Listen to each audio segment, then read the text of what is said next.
Welcome back again to Brayla's channel.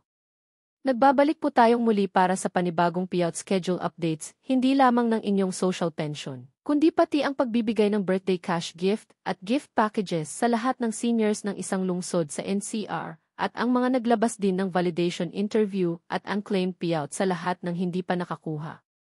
Kung saan ang mga ito at kailan ang nasabing payout ay yan po ang ating ibabahagi sa inyo. But before po tayo mag-start sa ating topic, kung bago ka pa lang sa aking channel, please do kindly subscribe, like, and share na din sa ating mga kaibigan, kaanak o kapwa po natin pensioners, at please do share na din sa ating mga social media accounts para mas marami pa ang makaalam.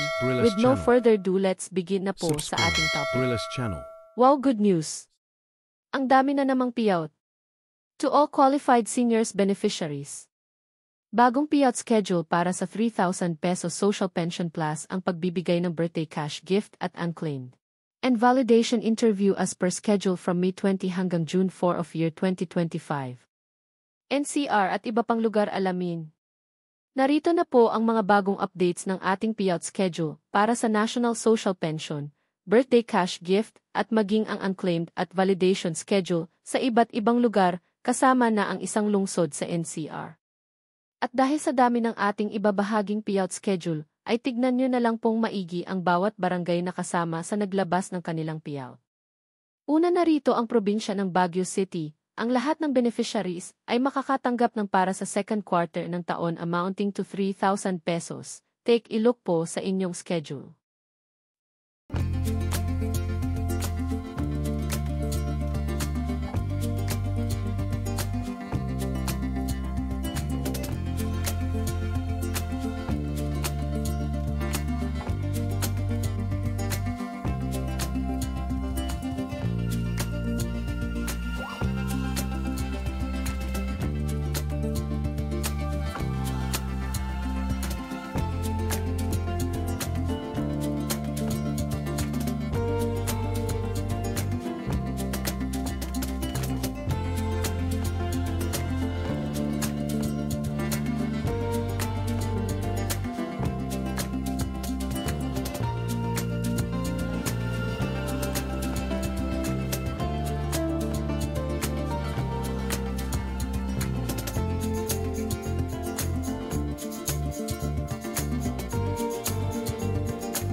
The next schedule po ay sa probinsya ng Kapatagan, Lanao del Norte.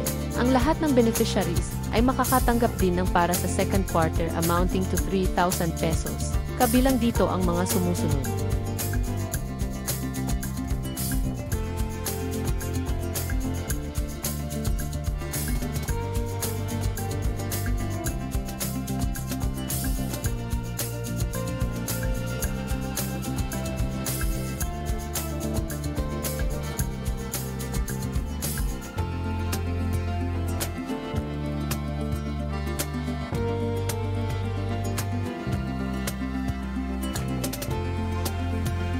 Next po natin ang probinsya ng Barangay Malabak, Iquig, Cagayan.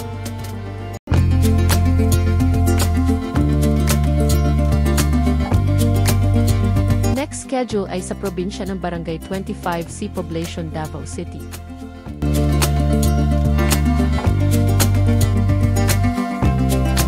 Ang sumunod ay sa probinsya ng Barangay Palili, Gugo at Barangay Imelda sa Malbataan. May 22 po ang inyong payout schedule.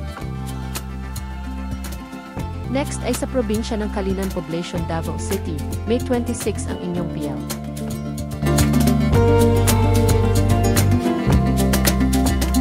Ang sumunod ay para naman sa unclaimed payout at ito ay sa probinsya ng Emlang North Cotabato. Nakaschedule na po ito this May 23 sa inyong OSCA office. At ang probinsya naman ng Barangay Tagapo, Santa Rosa, Laguna ay naglabas na ng schedule para sa kanilang validation interview this coming May 22 sa inyong Federation Office.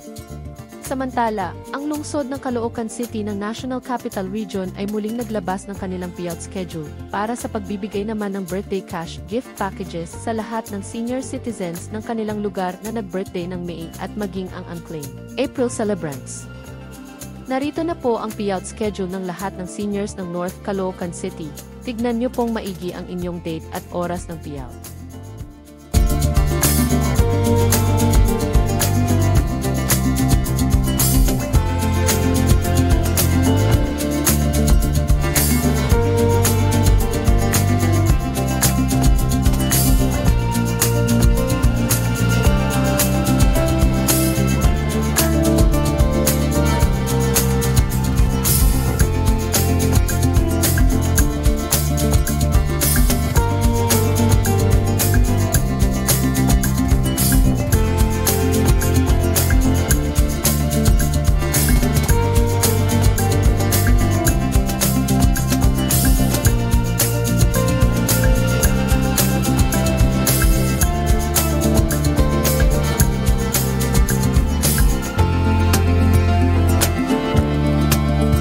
Sumunod natin ay ang payout schedule naman ng lahat ng seniors ng South Caloocan.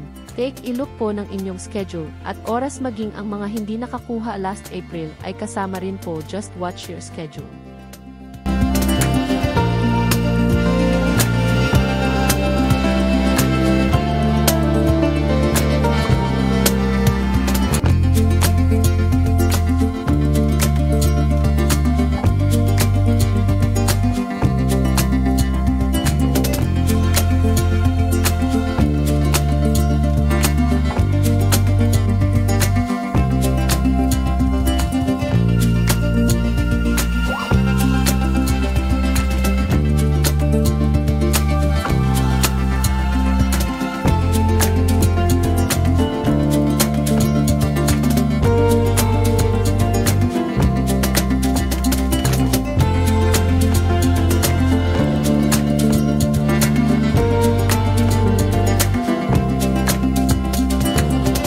Para sa lahat ng may mga katanungan ay maaari po kayong makipag-ugnayan sa inyong barangay o sa inyong OSCA office para sa agarang kasagutan.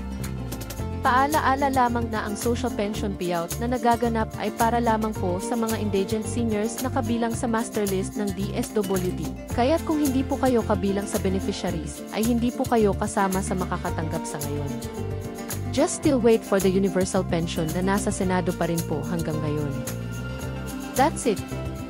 Sa ngayon ay ito pa lamang ang mga naglabas ng kanilang payout schedule, hindi lamang sa social pension maging sa pagbibigay ng birthday cash gift sa kanilang mga seniors. Manatili po kayong nakatutok sa aking channel para sa mga latest payout updates at iba pang informative videos na para po sa inyo. Marami pong salamat and God bless po sa inyong lahat.